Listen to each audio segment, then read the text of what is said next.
È venuto a trovarci questa mattina in redazione a Roma. Luca Ribolli, come stai intanto? Sto bene, sto bene. Che periodo è? È un bel È momento. un bel momento. Non lo diciamo troppo perché poi... No, no, non è un bel momento allora. Esatto, così un po' di scaramanzia ogni tanto ci vuole.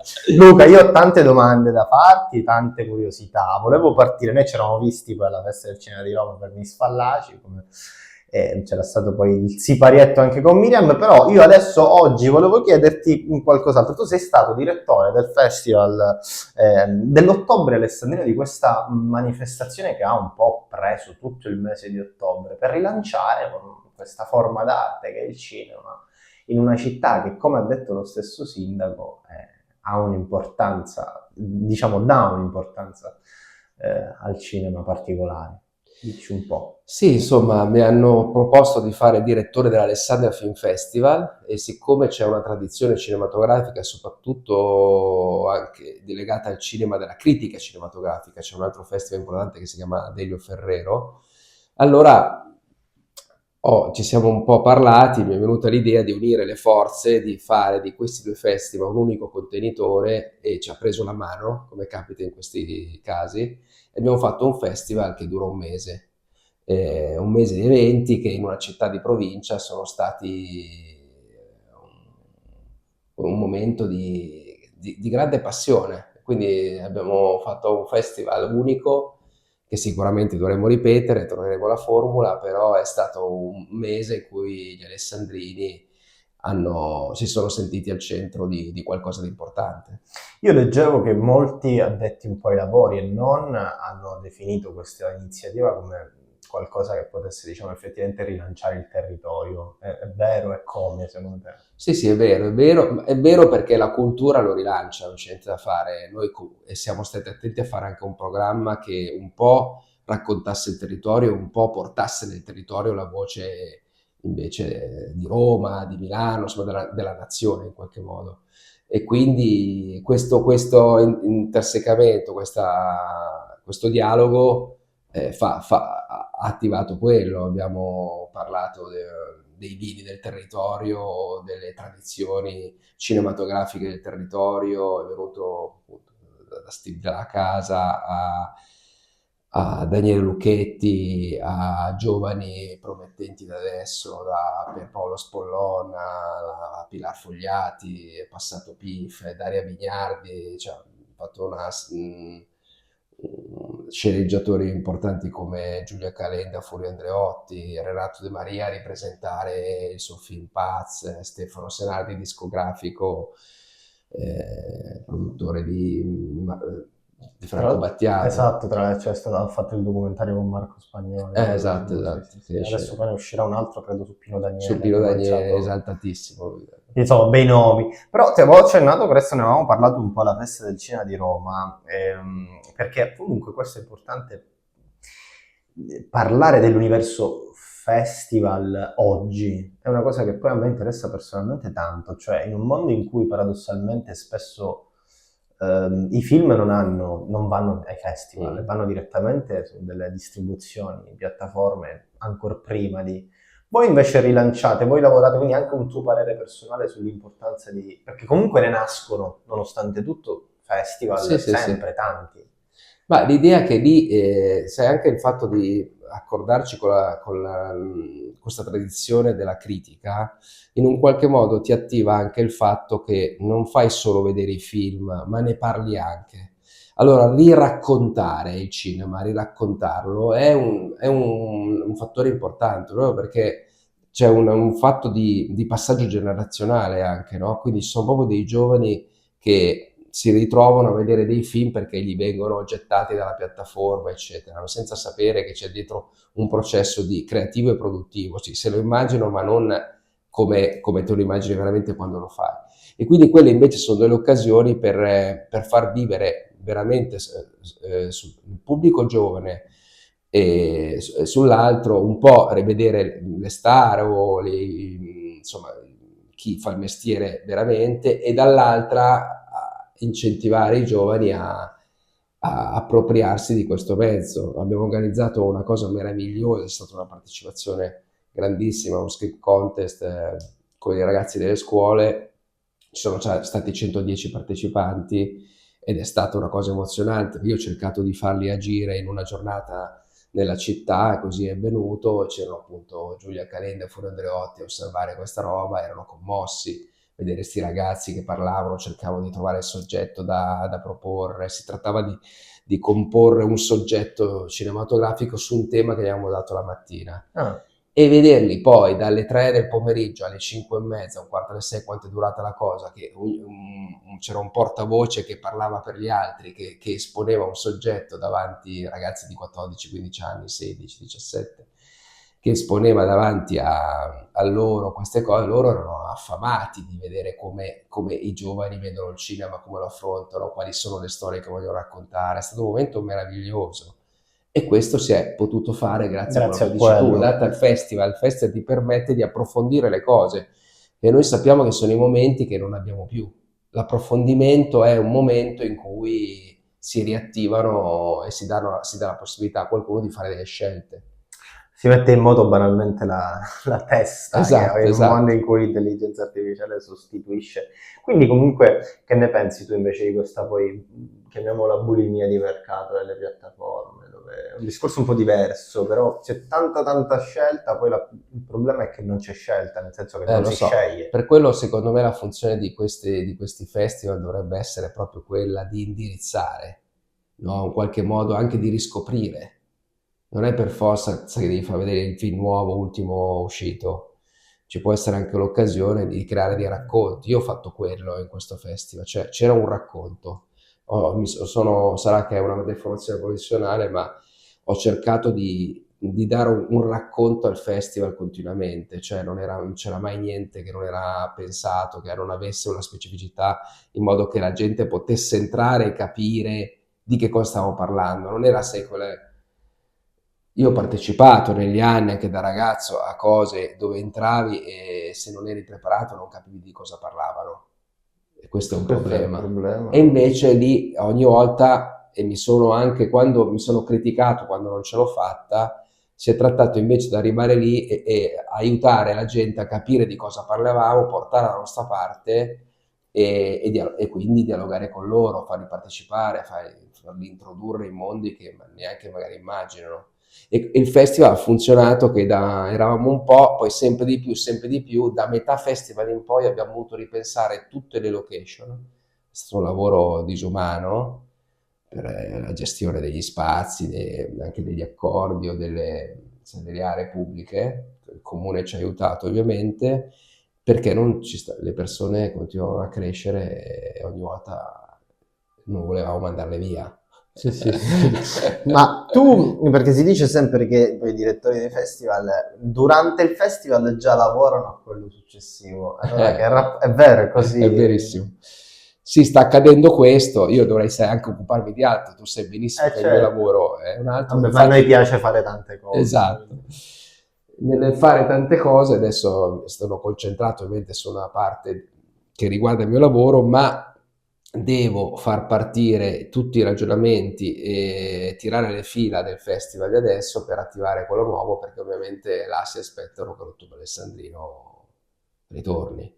E quindi, insomma, pur essendo adesso, però, giustamente. Senti, invece volevo fare un po' un passo indietro, ma in realtà un passo diverso. Cioè, tu hai fatto tante serie TV, nella serialità lavori da tanto. Volevo chiederti da regista come cambia lavorare nella serialità rispetto a un lungometraggio. Allora, tu considera che intanto io il lungometraggio non l'ho mai fatto, se non da aiuto regista, Quindi, però l'ho fatto per la TV, nel sì. senso che da regista ti posso dire che insomma chi mi conosce, chi insomma, mi ha intervistato, chi ha scritto delle cose su di me, sa che io ho sempre pensato alla TV come se fosse il film, il Cinema. cinema, cioè ho sempre cercato quella qualità, anche se i tempi non li avevo. Tu considera che io giro 100 minuti, 2 settimane e mezzo per la TV in un budget normale per la Rai o per Sky. Poi il progetto Malafallaci non era così, aveva più un minutaggio cinematografico ovviamente, perché le cose, ricostruire New York o a Los Angeles, a Roma, richiedeva del tempo, della messa in opera particolare. Però quella mia attenzione, quel mio tentativo di continuare a cercare di dare qualità e profondità al racconto ha fatto sì che io attraverso la serialità mi sia creato, prima si chiamava fiction, poi è stata promossa, però mi sia creato diciamo, quel know-how e anche un pubblico per cui non mi sento così distante da che cosa vuol dire fare una serie e fare un film.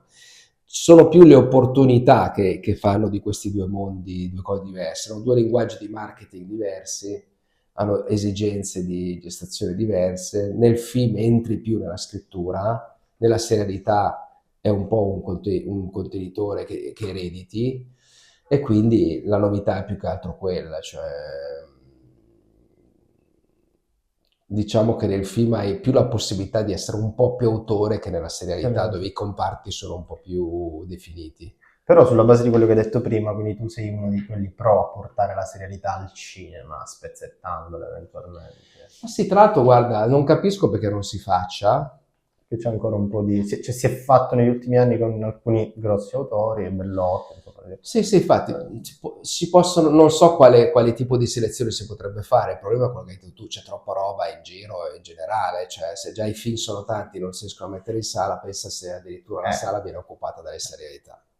Però io mi ricordo che la prima esperienza di serialità vista in sala è stata negli anni 90 per me, un'anticipazione assoluta, era IMAT 2 di Edgar Rice, 12 film da 2 ore. Si fila, immagino. No, ovviamente fatti uno a Sì, sì, sì. Sì, ma io mi ricordo, ci siamo fatti quell'estate ad Alessandria così, ed è stata un'esperienza meravigliosa, cioè quella continuità, ritrovare quelle storie di personaggi. Cioè, io quello che mi stupisco della serialità anche produttiva, che non si capisca come per una volta la serialità è finalmente l'opportunità di raccontare il grande romanzo. Cioè, il problema che noi avevamo quando andavamo a vedere i film che traevano il racconto da romanzi, che eravamo sempre un po', come dire, scontenti, ma non perché i registi o i sceneggiatori non fossero bravi, in alcuni casi sono venuti fuori delle occasioni, ma perché la lunghezza, la metratura del romanzo non corrisponde ai 100 minuti di un film, non ci può stare tutta quell'espansione. Invece il fatto che la serialità finalmente sarebbe l'occasione anche solo di illustrare i grandi romanzi, non lo facciamo. Se tu ci fai caso, cioè si dovrebbe solo attingere lì. Poi tutti i soggetti nuovi che vuoi, ma finalmente potresti fare il grande romanzo storico del Novecento che non si poteva fare, perché come cavolo fai a fare in un film tutto un racconto? Invece secondo me sono delle occasioni che non ci stiamo giocando e Sì, sarebbe... un po' se non si capisce verso che direzione poi concretamente stiamo andando da questo punto di vista. Luca, com'è cambiato secondo te, anche per te un po' il modo di fare regia da quando hai iniziato? Beh, è cambiato tanto perché la tecnologia ti aiuta anche tanto a rinnovarti, ad essere più rapido, ti supporta. È un bene questo. Sì, quello è un bene. Io intanto quando facevo le fiction, io volevo proprio dividere perché era proprio un problema anche di linguaggio. I televisori erano piccoli È vero. e io sul set avevo un monitor dove sceglievo l'immagine che era In così. base No, era grande così, il proprio- monitor che ti fornivano. Quindi doveva essere già ben... insomma, No, quindi la possibilità che hai tu di essere profondo, di raccontare nella concentrazione e nell'attenzione che il tuo occhio può avere, ti portava a fare dei gran primi piani. sì. Non ci vedi niente. No, cioè, scoprivi poi molte volte in montaggio che nel campo lungo e largo che avevi fatto c'era una roba dentro. Ma com'è possibile? E non la vedevi là, capito? Perché Fantastico. quella era, no?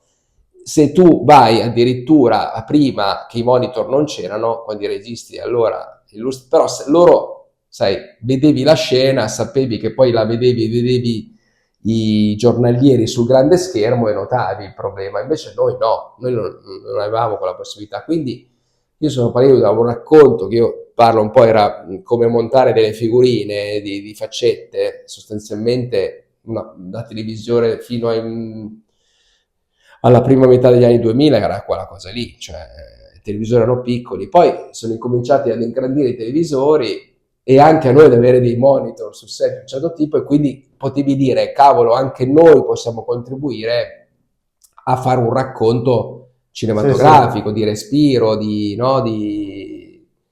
aria e di profondità, perché finalmente anche la vedevi. Quindi dico, l'aspetto tecnico in tutte le arti ha sempre contribuito a un rinnovamento. Vabbè, esatto, non sai, diciamo, ci sono anche i nostalgici che dicono, beh, però la pellicola, la cosa. Sì, sì, c'è Vabbè, qualcuno poi, che poi è insomma, ritornato adesso, io... Boh.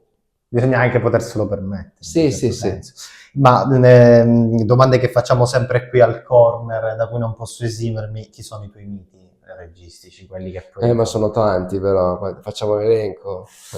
Allora, guarda, a me l'altro girandomi giorno intorno qua, ne hai visto qualcuno? ne ho già visto qualcuno. E non hai visto poi l'altra stanza, ce ne sono, mi sa.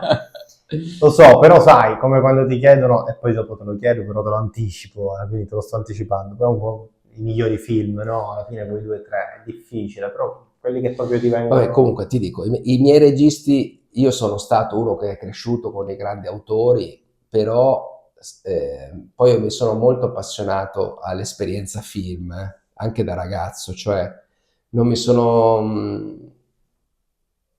Io sono uno che si annoia facilmente se deve pensare che deve raccontare la stessa cosa, cioè non mi sono mai fermato a dire sono un autore, quindi il pubblico, inizi un rapporto con il tuo pubblico di un certo tipo e racconterai sempre lo stesso film con, sai, le varianti delle storie, ma in qualche modo il film è lo stesso.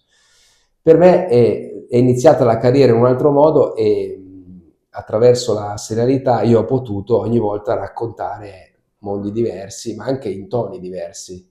Io ho un curriculum che chi lo guarda, chi lo conosce, sa che ho raccontato tutto, cioè dal thriller alla commedia romantica, sentimentale, al dramedy, al dramma, cioè ho fatto questa cosa, io l'ho fatta non come un ostacolo, come una cosa che non mi piaceva, l'ho proprio fatta con la desiderio di fare, di affrontare qualcosa del cinema che avevo visto e che per me era l'occasione di misurarmi, no? Quindi mi sono piaciuti sempre i registi che sapevano capire la forza di quella storia e poi dicevano questa storia ha bisogno Di questo di genere. questo genere, di quel colore, la faccio.